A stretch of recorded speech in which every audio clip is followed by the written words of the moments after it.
What is going on today, guys? So today we are in the garage with a surprise guest, the 2000 Ranger that I basically have done absolutely nothing with for almost 2 full years. So quick story time, then we'll get into what we're gonna do on this. So it was February, I wanna say 2024. I'd been driving this thing all winter. To be honest, these things are great in the winter and the snow. They just handle well. This is the 4-liter Cologne motor. So it's not the single overhead cam motor that had a bunch of issues on there. It's the one previous to that. So just the overhead valve motor. And these things make great power. It makes like 160 horsepower, 200 pounds of torque. It's like 16 miles to the gallon, and it's just a great driver. Like just plenty of torque everywhere that you would want it. You can do 80, 85, no problem all day long. 4-wheel drive. Pretty much like the go-to Ford Ranger in my opinion. So with that being said though, I started to run into issues where we ran out of coolant a couple of times. I was like, well, I don't know what's going on, but it was the dead of winter, so it didn't do any damage. And then finally looking into it, there's an issue on these Cologne motors where they like to crack the heads. And specifically they like to crack the head right in between, I think it's the first and second cylinder on the driver's side, but it can happen to both heads. So I had suspected that that's what was occurring. We were running into a couple of weird issues where it was just not, I can't really quite tell you what it was. It was burning plugs. Specifically, the front driver's plug was burning up pretty commonly. It did look like coolant buildup, but I wasn't too worried about it. Then it was out of coolant again, and I was like, you know what, I'm going to check the oil real quick, and all of a sudden the oil was milkshaked. So I pretty much immediately stopped driving it, beyond moving it around my yard a couple times here and there. Haven't done anything with it ever since. But at one point we had picked up a 5-speed manual transmission for this. We picked up headers for this. We were actually going to make this thing like a really fun little daily. And then since I already did the wood bed on the back, I was kind of considering maybe doing something Baja related with it. Just make it like a Sand Cruiser or something. Just fun, because it was a spare vehicle that I just want to have some fun with. We had bought this truck originally for $950. I rebuilt the front end, kind of got a couple of things sorted out, and it's been great. But then we ran into that issue and I parked it and just had a bunch of other projects and we didn't really get back to it. But now I'm either going to fix it or scrap it, or sell it. You know, I mean, that's always in there too. But we need to make a decision first. So the first thing in my logical step would be to see if this engine is still good or not. So I did previously, way back when, buy basically a full engine rebuild kit for it, minus any type of bearings. So what we're going to do is, I think today we're going to try to pull out, sorry, I don't want to get you guys blinded. Today we're going to try to pull out the motor and that to take a look at see if the main bearings and the rod bearings are good. If the main bearings and the rod bearings are good, I'm okay with going forward on this. Then I have to take a look at the heads, see if I can see if the heads are cracked or not. But that's at least open to interpretation of what we would do after that were the case. So we're going to get cracking on this. I need to peel off basically the entire top end of the motor first, and then I need to go in from the underside, disconnect it from the transmission, and go from there. So we're going to try to have the motor on the stand before the end of today and see where we can get with it. All right, let's get cracking. Well, we're about 3 hours or so in, and so far we've got the whole top end of the motor off, we got the radiator pulled, I've got the exhaust manifolds out on there. Unfortunately, we did have to cut these ones to get them to fully come out on there, and then just cut off the muffler because we're going to replace that as long as the bearings are good. We took off the lower shield as well, so now we need to get all the bell housing bolts and the torque converter bolts on here. I can't remember if there's 4 or if there's 3. And beyond that, super easy. I mean, the bolts are super easy to get to for the motor mounts. They're right there. Let's see if that'll focus. Right there, yep. There's 2 there. And there's 2 there, and they're what appear to be 18s. What blows my mind is I only had 3 exhaust manifold bolts break on this thing. Either the nuts came off or the whole bolt came out, which blows my mind on 9 of the 12 of them. So we're going to keep cruising around, and I'm still optimistic we're going to have this motor out today. Okay, so we're making some big progress. Went ahead and drained the oil. Overall, the oil's not bad. It's definitely a little bit more runny than what I'd like to see, but overall it's not horrible. You don't have a lot of glimmer in there or anything along those lines. To be fair though, I did just start putting water in it once I noticed it to try to avoid a whole lot of issues with the coolant. So we're working on getting the torque converter bolts off. Already have all the bell housing bolts off, have most of the electrical disconnected, have the cross members already taken off for the trans, because the trans are just going to get pulled out, radiator out, exhaust out, all that stuff. It's been a lot of work. So we're going to try to get all that. We're still going to try to get the torque converter bolts out tonight and still pull the motor, but I might end up coming back tomorrow for the motor. We'll have to see. Okay, well, the motor is free. I still have it bolted into the motor mounts because I am far too tired to deal with this. We do have the trans, at least it's fully unbolted. I still need to unhook the transmission lines as they run up, and there's an auxiliary cooler and whatnot, and then I'll probably completely pull the trans and the transfer case out just to make my life a little bit easier, because I have a feeling I've got about 7, maybe 7.5 feet in here. I have a feeling that trying to pull this out is going to be a huge pain if I try to do it in the garage. So what I'll do is I'll fully pull out the trans and the transfer case, pull out the cherry picker, roll the truck out as there'll be no transmission in it, and then I'll be able to just forklift it out right outside where I've got plenty of space. So I think that's what I'm going to do. All right, what's going on, guys? It is the next day, so now it is finally time to pull that motor out of the Ranger. So I do need to still disconnect the transmission cooler lines, which are somewhere down there, but then after that we just had the motor mount bolts, I think an engine ground, as well as the fuel line, and we are ready to pull it out. So we are going to get pulling, and we'll go from there. Well, you can tell we're working on a Midwest truck because everything's rusty. There's a big pile of rust, a big leak, and a whole lot of not metal.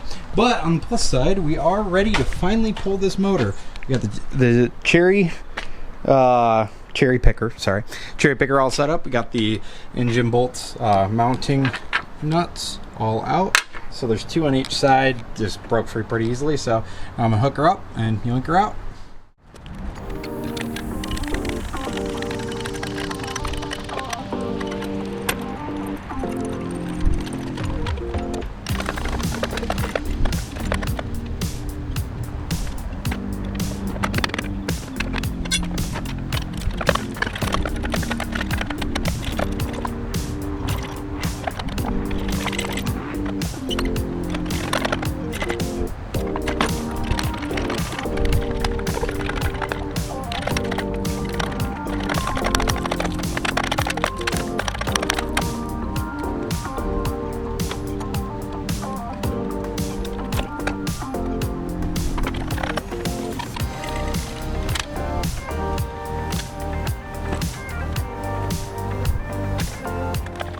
Well, isn't this the cutest little V6 that you ever did see?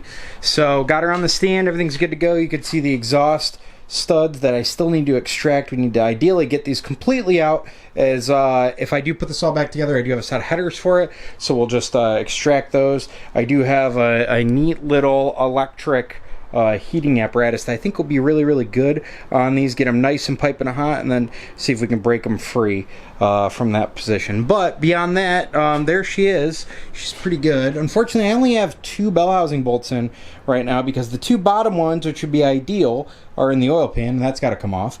These are sitting on the dowels, so I might just get a bolt that'll run through there and at least retain it on that piece so that when I flip it over, we don't have any drama. I really don't expect there to be any issues with me doing this, because this thing's super light. I mean, this thing's got to be less than 200 pounds soaking wet, if I'm being honest. So we will go ahead and get some bolts, and then I'll probably start ripping into the motor and then taking a look. So again, order of operations, just to see if we are going to go through with this project. Number 1, check the main and the rod bearings. If the main and the rod bearings are good, okay, then we need to peel off the heads. If the heads are cracked, we can look into seeing what our options are there. I don't think these heads are too much money, but with that being said, it's going to be something where I need to do a little bit of validation to see and understand what I want to get into. So yeah, let's circle back maybe right now. What is going on today, guys? So we did go ahead and get new bell housing bolts, so this is all actually securely on the stand. So now we're gonna flip it over and check the bearings. If that goes well, we're gonna probably even pull the heads, but we'll see, because you know, it's all gonna be dependent on if the bearings are good or not. Very good chance we're gonna get a little bit of slop here that starts to fall out. Probably the first time this motor's been rolled over in a very, very long time, that is for sure. I did drain the oil beforehand, so yeah, let's see what's inside. I'm very interested.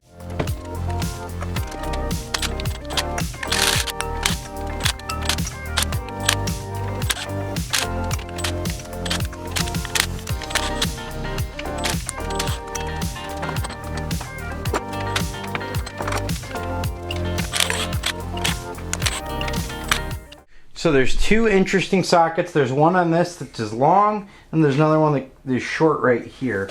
So I can't tell. Yeah, so these are circular, and they just use a Torx bit to get off, so shouldn't be the world's worst thing, but it is kind of a strange little piece. Let's see.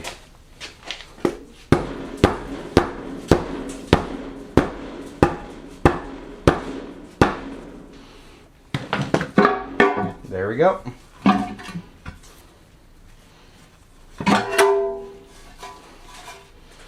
Okay, so not horrid on there. We don't even really have like a lot of buildup. See, that's the thing about this motor, is I really wanted to be careful, because I thought this motor was actually pretty good. So, alright, we're gonna keep going and see what else we find. Let me just balance this somewhat precariously. So these all appear to be 13s for the windage trays. I just want to sneak a peek at a couple of the mains and see what that is looking like.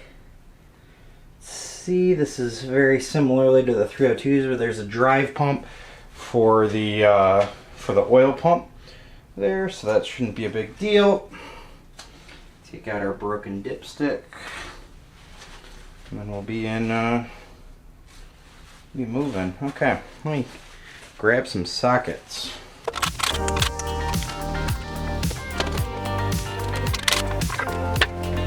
Pop a couple of these main caps off.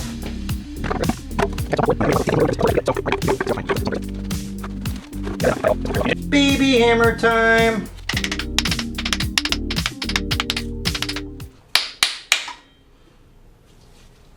Wow.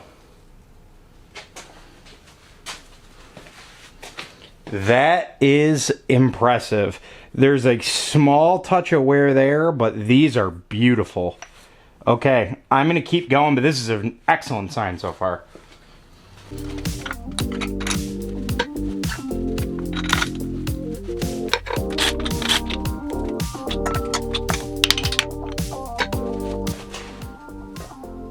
A little bit of pitting, but really, again, very, very good. Extremely good.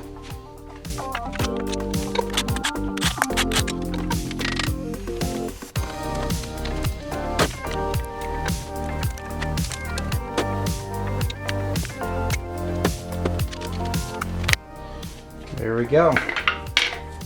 And I would argue this is, oh, hold on. That's the bearing. Bearing didn't come out with it. Okay. Yeah, and just like the rest of them, all very, very good. This one, again, some light wear, but this motor had 162,000 miles on it. It's gonna have some wear, no matter what you kind of do. So it looks like this is all just silicone there.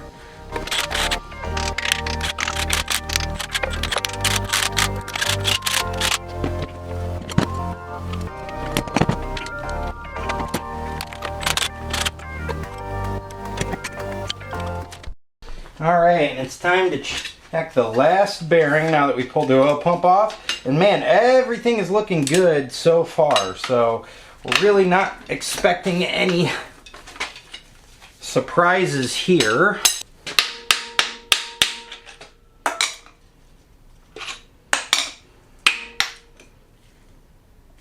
And yep, and this one is the thrust bearing, you could tell, because it's got just these two channels, and then it's got an oil channel. So this is probably the bearing that is centering the crankshaft overall. But yeah, all of these look excellent. I see absolutely no reason for me not to put this back together, pretty much at all. So we will put that back in there, put our bolts back in, and then now it's just going to be on to checking the individual bolts for all of the pistons. Doing a quick eyeball real quick to make sure all the rods are straight, which again, this motor ran good. So I'd be very surprised if we ran across anything, if I'm being quite honest. So, okay, that one's good. Yeah, we're looking real good. There are no issues with that as of right now. As anticipated, this is yet another good one. Make sure we put our tube back in the tube. Yep. And yet again, another totally fine bearing, just to kind of show you what that looks like. These are even, funny enough, these are even better than the bearings that are in the Mustang right now. Those ones even had just a touch of bronzing, but really nothing really to be, nothing to write home about. Yep, and we keep getting good bearings. This is looking really good. I'm not gonna lie, this is very positive. Ideally, you don't do that, but hey, it'll be fine. And that would be all of them. Every one of these bearings was excellent. No, beyond that. Every one of these bearings is excellent. Absolutely zero reason whatsoever to not put this engine back on the road, other than figuring out what the hell is going on with the heads. Okay, so every bearing checked out good. I went ahead and marked the bottom of the, this is the oil, basically, what turns the oil pump on there. It should be connected in some way, shape, or form to the camshaft. That's generally how these type of motors go. So I marked the bottom of it with a little yellow indicator, as well as I marked the bottom of the oil pump with a yellow indicator. I'm still on the fence if I'm going to change the oil pump. Is generally whenever I take a motor apart like this, I do. So we might do that, but we may not. I'm debating, because every single bearing in this entire engine was gorgeous. So there's nothing to indicate really that we would need to change the oil pump. But again, 162,000 miles. It's one of those things where this is not exactly an easy replacement, so to speak. So it's one of those things that you kind of do it when you have it apart. So probably going to do it, but we'll see. But now I'm going to turn it over. I'm going to start peeling off the heads.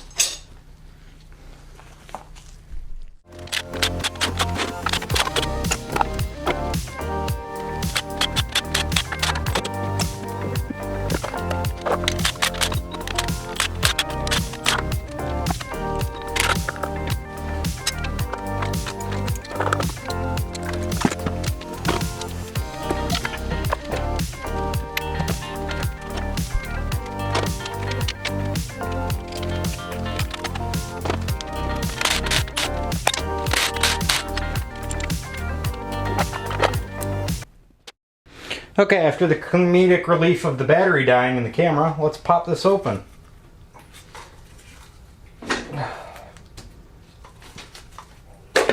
Oh.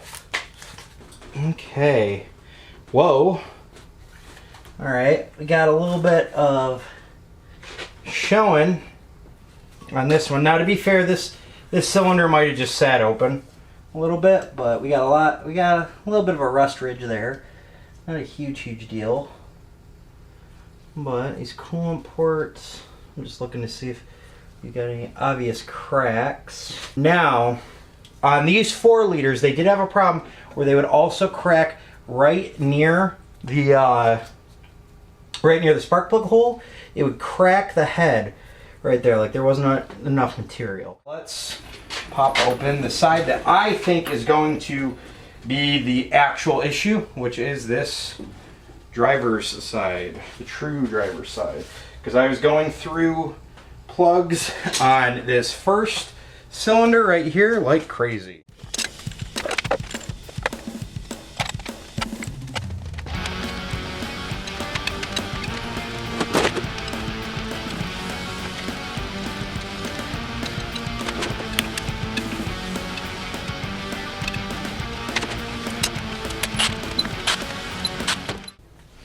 Okay, moment of truth.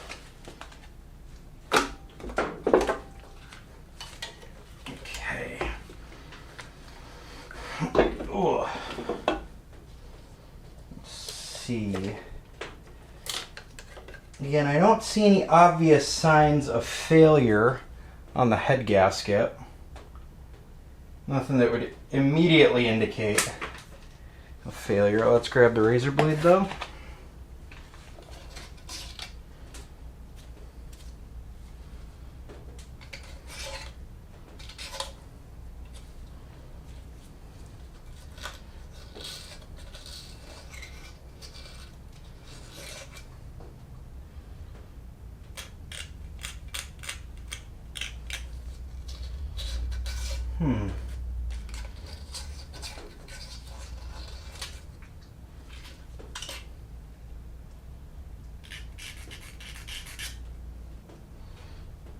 Again, nothing that's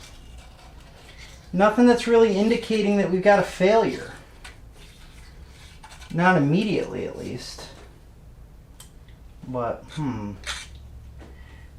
I think that this is going to warrant additional research into it to understand exactly what the problem is that we have. Because again, very similarly to the other one, we've got scoring on this cylinder, which is the end cylinder in this set, because the heads just flip on there. There's just like a small block in that matter. And we've got scoring again on there, but not on the other two cylinders. So I'm almost wondering if it's, I mean, there's just so much buildup and crud in here. Unless it was something along the lines of the previous owner had used some sort of stop leak. But I don't believe so. I don't believe that that's what occurred here. But honestly, I think that this is going to pen some additional information, to some additional research to see what's going on. But I think at a minimum, if we reuse this block, I'm going to have to look into getting it hot tanked to get all this crap out of it. Because there's a lot of crap, if I'm being honest with you, on this. At a minimum, just take the garden hose and blow out some of these coolant passages. But man, there's a lot going on here, if I'm being generous. But I will clean this up a little bit more and look into it a little bit deeper. But I don't see an immediate failure point on the heads themselves, other than, again, all these heads are just built up with crap. And this wasn't a situation where I accidentally put in, let's say, like Dexcool and it's a conventional green motor. Like this was always using either universal or conventional green. That was it. So, but every single one of these ports all has junk in them. And again, I don't know what it is. So I'm going to research a little bit more, and then we'll circle back to see what we're able to find. Because right now, I'm not seeing anything immediately wrong. All right, what is going on, guys? So we went back and took a deeper look at these heads. I apologize, I've been outside doing some other stuff. A little bit sweaty, it's a little hot. We're in this heat dome right now. And yeah, fun stuff. But we took a look at some heads and we found an important discovery. So, here are both of the cylinder heads. Now, I've orientated them because the heads are the same on both the left and the right. And as you see, both the first cylinder, both of them are rusty. And originally I thought it was the valves being open, but looking into it more, this is the defective casting that happens on 4 liters. So let's start with the one that I figured out pretty much right off the bat. Let that focus in a little bit. Come on.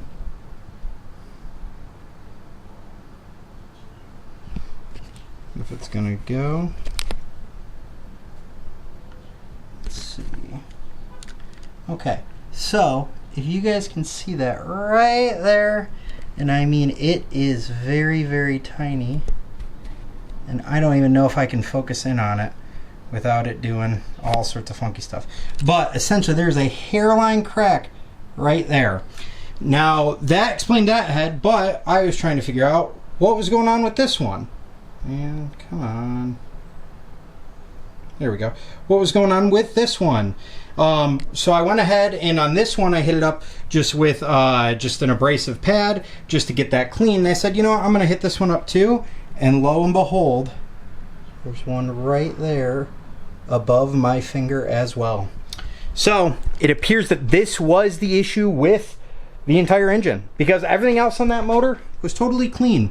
I didn't have any other issues. I couldn't spot anything else. So we're going to order up a set of new cast cylinder heads, redo all the valves on them, and then get this motor all put back together. So that's going to take a couple days to come in, so we'll reconvene in a few days.